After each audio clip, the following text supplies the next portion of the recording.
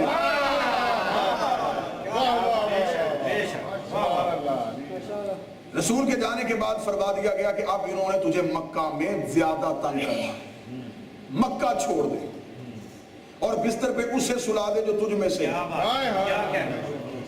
آج اب آہستہ آہستہ کلمہ پھیل رہا تھا، دشمنی ابو طالب اور خاندان ابو طالب کی بڑھ رہی تھی، توہین مانی جا رہی تھی، دشمنی پھیل رہی تھی، رسالت مانی جا رہی تھی، دشمنی حضرت ابو طالب کی پھیل رہی تھی۔ انہوں نے یہ سوچا کہ آج دیکھتے ہیں رسول دنیا سے چلا جائے گا، بعد میں یہ سارا سسٹم، یہ سارا نظام ہمارے ہاتھ میں، لیکن انہیں شب ہجرت جانشینی رسول کے انتخاب کے فیصلے کی خبر ہو گئی۔ میں جملہ دوبارہ دہرا دیتا ہوں، ان مکے کے کافروں کو ہجرت کی رات پتہ چل گیا تھا کہ نبی کے بعد وارث کون ہے۔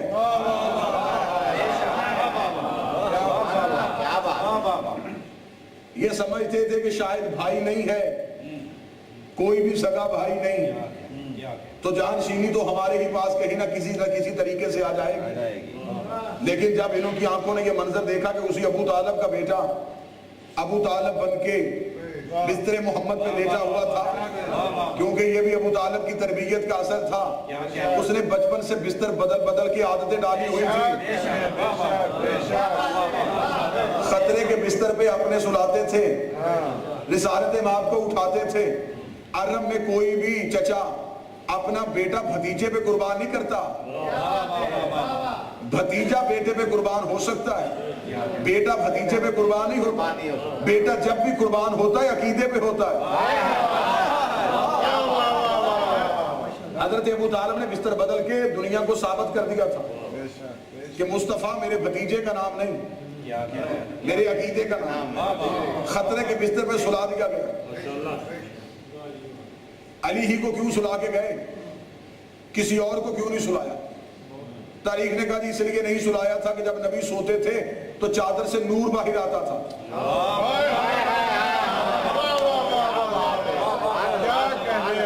آج وہ چاہیے، یہ تو صحیح بخاری میں جناب عائشہ صدیقہ کی روایت بھی ہے نا کہ رات کی طریقی میں میرے حجرے میں اگر سوئی بھی گم ہو جاتی دن میں تو میں رات کا انتظار کرتی، سوئی دن میں گم ہوتی تھی، انتظار رات کا کیا جاتا تھا کہ جب سرکار رسالت ماں میرے حجرے میں تشریف لائیں گے تو ان کے چہرے کے نور سے دن کی گم ہوئی سوئی رات کو ڈھونڈ لوں گی۔ ان کی اس روایت سے پتہ چل گیا کہ رات وہ نور رسالت ظاہر ہے جس میں رسالت سے نور نکلتا تھا، ہجرت رات کو ہوئی تھی۔ آج وہ چاہیے تھا جو سوئے اور نور نکلے، چادر سے نور چھن چھن کے باہر آئے۔ اگر نور ہی کی مجبوری تھی تو پھر ایک اور فیصلہ بھی کیا جا سکتا تھا، پھر تو جبریل کو بھی سلایا جا سکتا تھا، وہ بھی نوری مخلوق ہے، اس کے جسم سے بھی نور آنا تھا، حملہ بھی نہیں ہونا تھا، اثر بھی تلوار کا نہیں ہونا تھا، لیکن مجبوری یہ تھی کہ بستر تھا رسول کا، جبریل تھے خادم، اور نوکر کی ضرورت نہیں کہ سردار کی جگہ میں بیٹھے۔ مجھے نہیں سمجھ آتی کہ ان علماء کرام سے کون پوچھے گا جو ایک رات کے لیے اپنے بستر پہ جبریل جیسا نوری نوکر نہیں بٹھاتا، وہ اپنے بعد اپنے مسند پہ کسی امتی کو کہتا ہے۔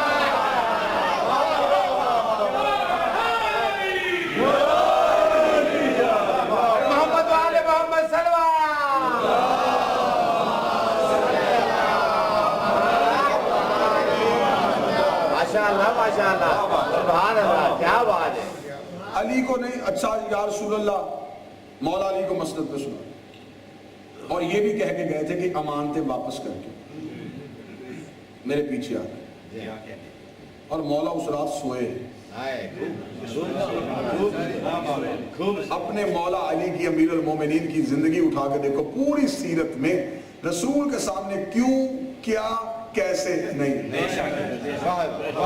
کیوں یا رسول اللہ، کیسے یا رسول اللہ، کیا یا رسول اللہ، یہ ہے جو کہہ دیا